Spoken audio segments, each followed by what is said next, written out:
And we are now proceeding to our next session, which is all about leadership mentoring, the hallmark of developing future leaders.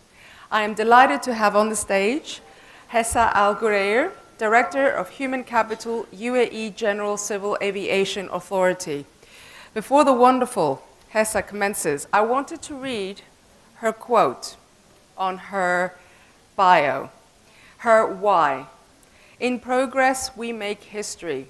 I want to serve the nation by giving Emiratis a stronger voice on the global stage and continue to bring key issues such as education, employment, and social development to the forefront of our national agenda.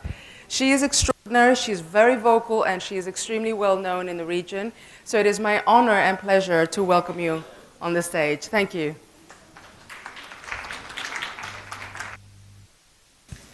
Assalamu alaikum. Good morning.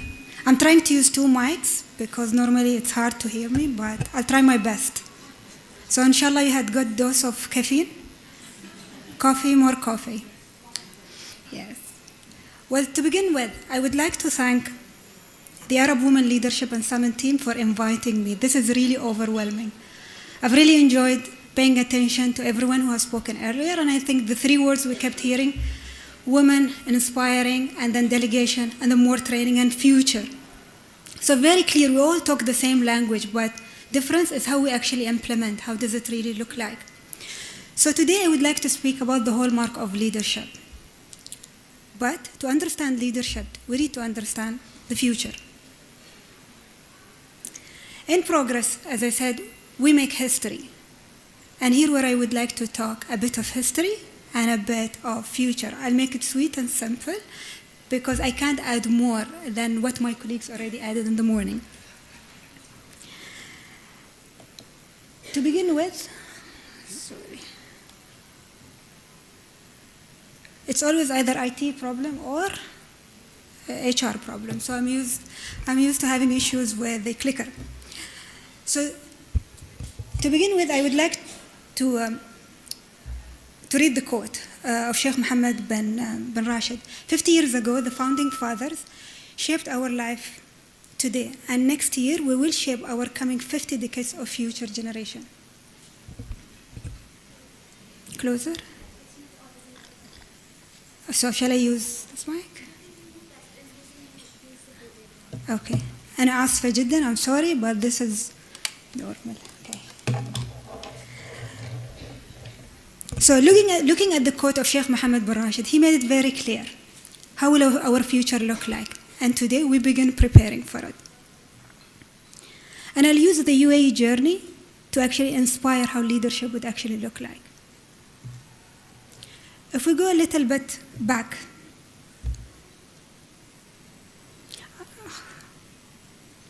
which clicker is clicker? If we are going back, do you remember this airport? For those people who actually see, yes? No? This is basically the Dubai airport. The Dubai airport, where we have to wait and wait till we actually get out of the car and walk into the check-in. This is how it looked like 50 years ago, almost 50 years ago. And this was the beginning of the journey of change in the UAE. Speaking of Dubai airport, 6 years after taking that photo, the population rose to 200,000 only. So we can imagine the change from 50 years ago to today. Every time I looked at this photo, I get goosebumps because it's like, really, really, we did it? Really, Sheikh Rashid bin Said did that? In the middle of the desert, we have airport? Today, this is how Dubai airport looked like.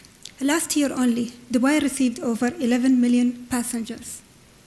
By 2030, Dubai will cater to over 1.8 billion passengers.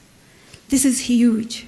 Speaking of 50 years only, if we can imagine the next coming 50 years, it will look completely different.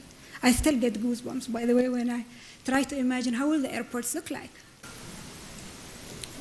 Moving ahead, I hope you remember this. You can interact with me. This is more of just speaking of how Dubai looked like, how we actually shaped up. So, do you remember this? Anybody remember this? I doubt. Sheikh Zayed Road. صح تذكرون تويوتا أنو It's still there, but we can't see it anymore. And this was Sheikh Zayed Road. Again, almost 50 years ago. Toyota building was the tallest. Whoever get an apartment there was like the one in town. I'm the one, I have it, and I live there. Today, Dubai is actually leading when it comes to the standard of the buildings. We've got the highest buildings in the world, and we all know it, Burj Khalifa. Now people can brag there who lives in Burj Khalifa rather than people who used to live in Toyota building. This is the change. When you try to compare between Toyota building and Burj Khalifa, it's a huge jump. 50 years, we've done a lot. That all goes back to the visionary leader and how the way they have expanded their vision and ensure that their population and their talent within the country move ahead at the same speed. And I think we have clear examples here, right? I think this room is full of that talent that actually helped us to be where we are today, starting from education till we are here, mentorship, training, and then we are here. I'm here talking to you. If it wasn't because somebody actually held my hand in the beginning, I wouldn't have made it. Moving from high-rise buildings and where we are today when it comes to the population and how techy they are. Let's have a look at the talent in the UAE. We proudly say we are diverse, we are digital, and we are driven. And the reason are the median age is 30. That young population. And when I say median age, it's like everyone is actually a median age of 30. What really helped us shaping the future and helping us to groom and be where we are today, we have 85% of expat population. Those expats have actually helped us to widen our horizon, train us, and be where we are today. We've got expertise in-house who actually helped us. So hats off to each and everyone who actually helped us from grade 1 till where we are today. 99% are active internet users. According to McKinsey study that was recently published, most of the Dubai got the highest connection in internet and social media, around 99%. So you can imagine everyone with a phone, and you can easily get job offers through the phone, I believe. Correct me if I'm wrong. We get everything through internet. My cousin is only 3 years old, and she's like, when I'm getting my mobile. I'm like, you get a toy, please, get a toy. And she's like, no, I want a phone, I want to be YouTube. I want to say, hello guys, and I continue the story. So like, she's this little, and she's saying, hello guys, and I can't imagine seeing her 15 years old saying, hello guys again. It'll look completely different. So it has changed, even the kids have changed, the way they approach technology is completely changed. So yes, and that is all because Dubai has always been different. It had great ambitions. It will always be more. It will always ask to be better, and it will be catering to Hallmark leadership. Moving from there, let's talk about women. This whole session is about women, how we empower them, and how does it really look like. 35% of the internet entrepreneurs in the Arab world are actually female, compared to 10% worldwide. It says a lot about talent in the Arab world as well. Like, I don't want to keep talking about the UAE, but again, even around us, we actually talk the same language. High-techy, we understand, and we're very diverse. Speaking of gender equality, and I believe Her Excellency Khawla touched upon gender equality in the beginning. With the gender equality, as per the last report with the World Bank, the report says that the UAE is amongst the 10 top economists in the world that have progressed well when it comes to gender equality. That says a lot that women in the Emirates do really shine. I hope you agree with me into that. Yes? I don't see yes. You guys shine, people write about you. So this says a lot about how much we have progressed. Again, bearing in mind Dubai Airport, 1971, and today, and where are we heading to? 66% of the UAE labor force are female. You can see them mainly into banking and financial services, healthcare, and education. If we go back to education, and this is the core where Sheikha Fatma has made it clear, Allah Yahfadha, made it clear from the very beginning that education is must, and every female will have to go to school. So 70% of our university graduates are actually female. Total who joins, the total is 77%, but who actually continue and graduate are 70% of the total population. Interesting part, and as per the UNESCO last recent survey, it clearly stated they from science, economy, technology, and mathematics are between 34 to 57% from the total population. So if you see, we've got a high rank of graduates in mathematics, science, technology. And I'll keep probing on technology. And this is really compared to the other part of the world in terms of number of graduates in technology. By 2025, Dubai will create more than 20,000 jobs when it comes to technology. So that population will be able to cater to our 5 years plan by 2025.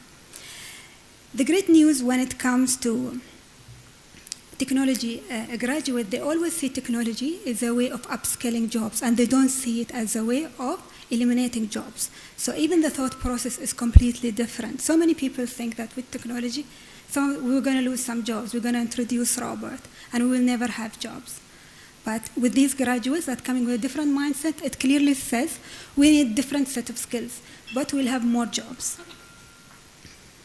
Moving to, well, this chart is really close to my heart, and I really wanted to share it with you. This is one of the recent McKinsey studies that really stated that in order to promote future leadership, we require a different level of skills traits, and apparently all women hold it.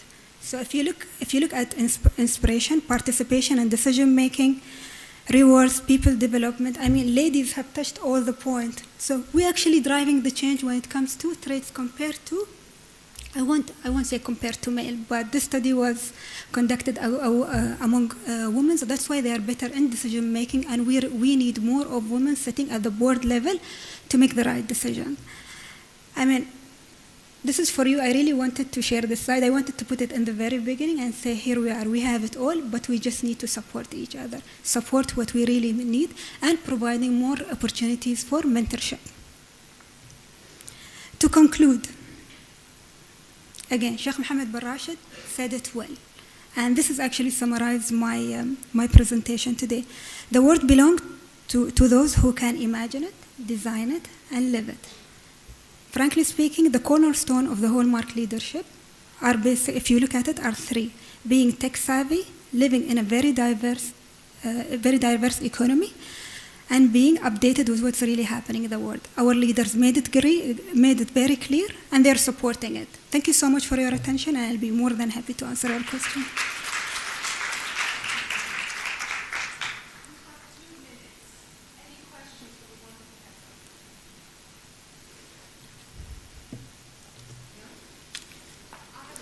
So I made it on time? You did perfectly. I was trying. You did perfectly. Thanks. So what more needs to happen in terms of mentorship in order to address some of the issues that we talked about? I think what we need is more. I don't see that mentors, like especially Emirati female mentors, are visible to the young population. They don't know where to get you, where to find us, basically. So it's very hard. We don't have a platform that says Emiratis will empower or will coach other young Emiratis. I've always dreamed of actually setting a platform where we all can meet and start mentoring the youngsters. Excellent. So the call is, let's have a platform where all of us could be part of it, and we can support other young Emiratis. Wonderful. Well, this is actually what we do, and it's what we're going to experience in the next session at the Female Majlis. Oh, yes. I mentioned this morning that I run a platform called Top of Our Game. We run the Female Majlis, and the whole notion behind it, the whole thinking about it, is about peer mentorship, getting the older generation to mentor in informal discussions, the younger generation, and vice versa. So thank you for recommending that. Are there any further questions? No? Excellent. Thank you for being such an inspirational speaker. Thank you. You're extraordinary. And inshallah, we will make more happen.